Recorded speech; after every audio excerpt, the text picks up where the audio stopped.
রহিম।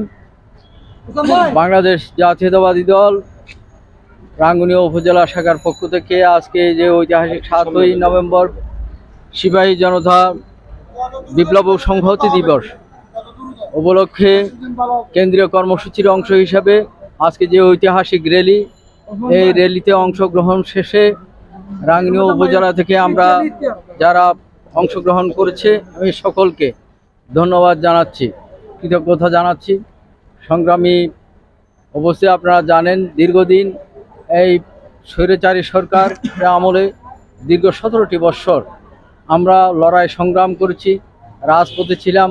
রাজপথে থেকে লড়াই সংগ্রাম করে আজকে যে জুলাইয়ের পরে, জুলাই থেকে আরম্ভ করে আপনার আগস্টের যে ছাত্র জনতার যে আন্দোলন, সে আন্দোলনের মাধ্যমে যে পরিসমাপ্তি ঘটেছে, সর্বশেষ 5ই আগস্ট এই স্বৈরাচারিণী শেখ হাসিনা পলায়ন করেছে, এই দেশ থেকে পলায়ন করেছে। এই দেশ থেকে পলায়ন করার পরে একটি তত্ত্বাবধায়ক সরকার গঠিত হয়েছে। এই তত্ত্বাবধায়ক সরকারের প্রধান ডক্টর ইউনূস একজন আন্তর্জাতিক খ্যাতি সম্পন্ন মানুষ। ওনার যে উপদেষ্টা মণ্ডলী আছেন, আমি মনে করি সকলে প্রাজ্ঞ।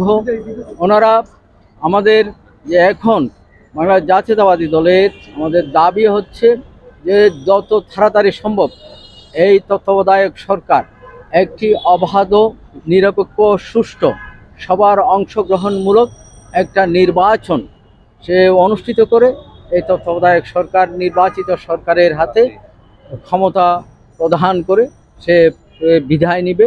এবং নির্বাচিত সরকার আগামীতে আমাদের নেতা, আমাদের ভারপ্রাপ্ত দলের ভারপ্রাপ্ত চেয়ারম্যান জনাব তারেক রহমান যে 31 পয়েন্ট দিয়েছে, এখানে সংস্কারের যে 31টি পয়েন্ট দিয়েছে, সেই পয়েন্টগুলা আপনার এই পয়েন্টগুলোতে সব সংস্কারের সব বিষয়গুলো আছে।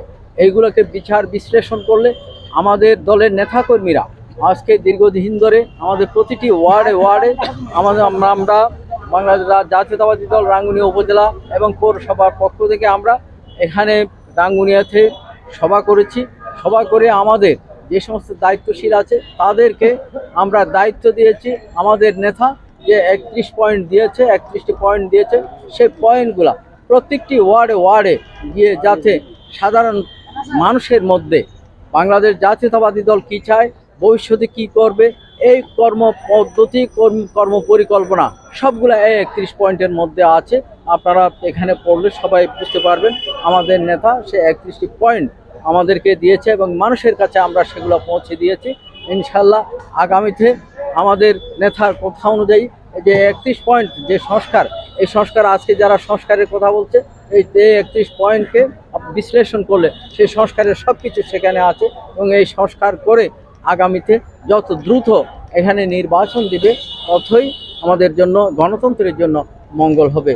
আমি এই তত্ত্বাবধায়ক সরকারের কাছে এই দাবি জানিয়ে আমি আমার বক্তব্য শেষ করছি। ধন্যবাদ সকলকে। বাংলাদেশ জিন্দাবাদ, বাংলাদেশ জাতীয়তাবাদী দল জিন্দাবাদ। শহীদ জিয়া অমর হোক, দেশনেত্রী বেগম খালেদা জিয়া জিন্দাবাদ, তার নিরহংকার তারেক রহমান জিন্দাবাদ, জিন্দাবাদ, জিন্দাবাদ।